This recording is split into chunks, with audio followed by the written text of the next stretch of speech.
Hello friends, आप सभी दोस्तों का स्वागत है हमारे यूट्यूब चैनल अंसराज स्टडी पॉइंट में। फ्रेंड्स, हम इस वीडियो में देखेंगे 30 और 31 जुलाई के सभी इम्पोर्टेंट करेंट अफेयर्स को। तो चलिए फ्रेंड्स, वीडियो की शुरुआत एक मोटिवेशनल थॉट से करते हैं। एक ऐसा लक्ष्य निर्धारित करें जो आपको सुबह बिस्तर से उठने पर मजबूर कर दे। तो फ्रेंड्स, सभी को अपने लाइफ में एक लक्ष्य निर्धारित करना चाहिए जो आपको कुछ करने के लिए, उठने के लिए प्रेरित करती हो। तो चलिए फ्रेंड्स, देखते हैं 30 और 31 जुलाई के करेंट अफेयर्स को। 22वां राष्ट्रमंडल खेल 2022 भारत के लिए पहला पदक संकेत महादेव ने जीता। 22वें राष्ट्रमंडल खेल 2022 का आयोजन 27 जुलाई से 7 अगस्त 2022 तक इंग्लैंड के शहर बर्मिंघम में किया जा रहा है। बर्मिंघम राष्ट्रमंडल खेल 2022 में भारत के लिए पहला पदक संकेत महादेव ने जीता। संकेत ने 55 किलो भार वर्ग वेटलिफ्टिंग में भारत को रजत पदक दिलाया। इस स्पर्धा का स्वर्ण पदक मलेशिया के अनीक मोहम्मद ने जीता।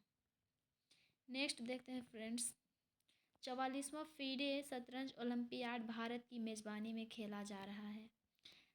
44वां फीडे शतरंज ओलंपियाड भारत की मेज़बानी में 28 जुलाई से 10 अगस्त तक खेला जा रहा है। इसका आयोजन चेन्नई के निकट मल्लापुरम में किया गया है। इस खेल प्रतियोगिता में 88 देशों के 2000 खिलाड़ी हिस्सा ले रहे हैं।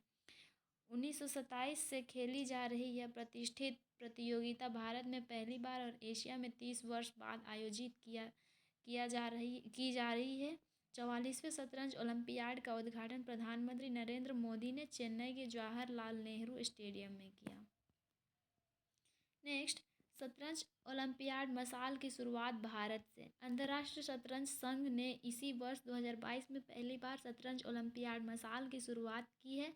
भारत पहला देश है जहां से शतरंज ओलंपियाड मसाल के सफ़र की शुरुआत हुई है। 44वें शतरंज ओलंपियाड की ऐतिहासिक मसाल रिले की शुरुआत दिल्ली से हुई थी। प्रधानमंत्री नरेंद्र मोदी ने 19 जून को नई दिल्ली के इंदिरा गांधी स्टेडियम में मशाल रिले का शुभारंभ किया था। फीडे के अध्यक्ष अर्कादी दूरकोविच ने ओलंपियाड मसाल प्रधानमंत्री मोदी को सौंपी थी। प्रधानमंत्री मोदी ने इस मसाल को 5 बार के शतरंज विश्व champion grand master Viswanathan Anand के हवाले किया था। विश्वनाथन आनंद 27 जुलाई को मसाल लेकर स्टेडियम पहुंचे तथा इसे प्रधानमंत्री मोदी और मुख्यमंत्री स्टालिन को सौंपा। देश के 75 शहरों की यात्रा के बाद ओलंपियाड मसाल चेन्नई पहुंची थी। शतरंज में भारत की महत्वपूर्ण उपलब्धियों और देश में शतरंज संस्कृति के सम्मान में शतरंज ओलंपियाड रिले अब से हमेशा भारत से रवाना होगी और सभी महाद्वीपों की यात्रा करते हुए मेज़बान देश पहुंचेगी।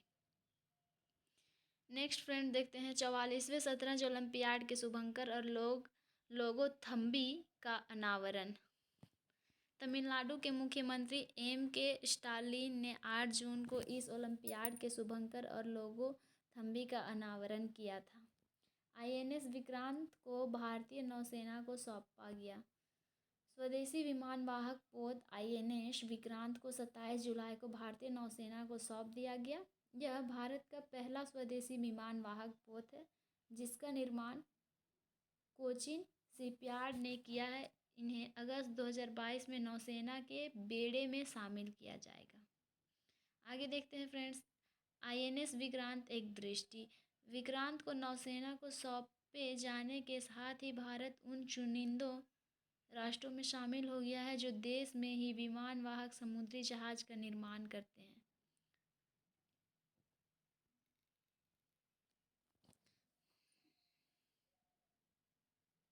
इनका नाम भारत के पहले विमानवाहक पोत के सम्मान में रखा गया है। भारत के पहले विमानवाहक जहाज का नाम भी विक्रांत था जिसने 1971 के युद्ध में महत्वपूर्ण भूमिका निभाई थी। उस विक्रांत को 31 जनवरी 1997 को कार्यमुक्त किया गया था। नेक्स्ट, INS विक्रांत भारत में बनाया गया अभी तक का सबसे बड़ा युद्धपोत है। यहाँ 262 मीटर लंबा और 62 मीटर चौड़ा तथा 45,000 टन भारी है। यह विमानवाहक पोत 30 लड़ाकू विमानों और हेलीकॉप्टरों को ले जाने में सक्षम है। आगे देखते हैं फ्रेंड्स, भारत का पहला अंतर्राष्ट्रीय बुलियन एक्सचेंज का उद्घाटन। प्रधानमंत्री नरेंद्र मोदी गांधीनगर में गिफ्ट सिटी गुजरात अंतर्राष्ट्रीय वित्तीय प्रौद्योगिकी सिटी भी कहा जाता है में भारत के पहले अंतर्राष्ट्रीय सराफा बाजार Indian international bullion exchange IIBX का उद्घाटन किया। भारत का पहला और दुनिया का तीसरा अंतर्राष्ट्रीय बुलियन एक्सचेंज है जो भारत में बुलियन आयात के लिए प्रवेश द्वार होगा। IIBX के जरिए देश में पहली बार मान्यता प्राप्त ज्वेलर्स को सोने की सीधी आयात करने की अनुमति मिलेगी। ज्वेलर्स के अलावा अनिवासी भारतीय और संस्थान भी IFSCA international finance service centre authority के साथ पंजीकरण के बाद एक्सचेंज में भाग ले सकते हैं। गिफ्ट सिटी IFSCA में लगभग 125 टन सोना और 1000 टन चांदी की भंडार क्षमता होगी। NSE IFSC SCSGX कनेक्ट के तहत सिंगापुर एक्सचेंज लिमिटेड के सदस्यों द्वारा निफ्टी डेरिवेटिव पर दिए गए सभी order NSE IFSC trading platform पर भेजे जाएंगे और वहीं उनकी खरीद बिक्री भी की जा सकती है। आगे देखते हैं फ्रेंड्स, 29 जुलाई अंतर्राष्ट्रीय बाघ दिवस। भारत में बाघों की स्थिति पर मुख्य तथ्य। प्रत्येक वर्ष 29 जुलाई को अंतर्राष्ट्रीय बाघ दिवस मनाया जाता है। इंटरनेशनल टाइगर्स डे प्रत्येक 29 जुलाई को मनाया जाता है। 2010 में रूस के सेंट पीटर्सबर्ग में एक सम्मेलन में प्रत्येक वर्ष 29 जुलाई को बाघ दिवस मनाने का फैसला लिया गया था। मौजूदा समय में जिन गिने चुने देशों में बाघ अभी बाकी है उनमें भारत सबसे ऊपर है। इसके बाद रूस है जहां पर बाघ 433 है। इसके बाद इंडोनेशिया जहां 371, मलेशिया में 250, नेपाल में 198 बाघ ही जिंदा हैं। तो चलिए फ्रेंड्स, आगे देखते हैं देश दुनिया की खबरें एक संक्षिप्त दृष्टि में। भारत, फ्रांस और संयुक्त अरब अमीरात की त्रिपक्षीय बैठक।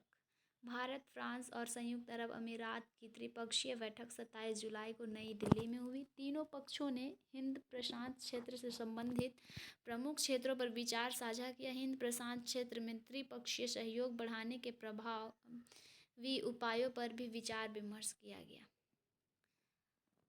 बाड़मेर में वायुसेना का MiG-21 लड़ाकू विमान दुर्घटनाग्रस्त।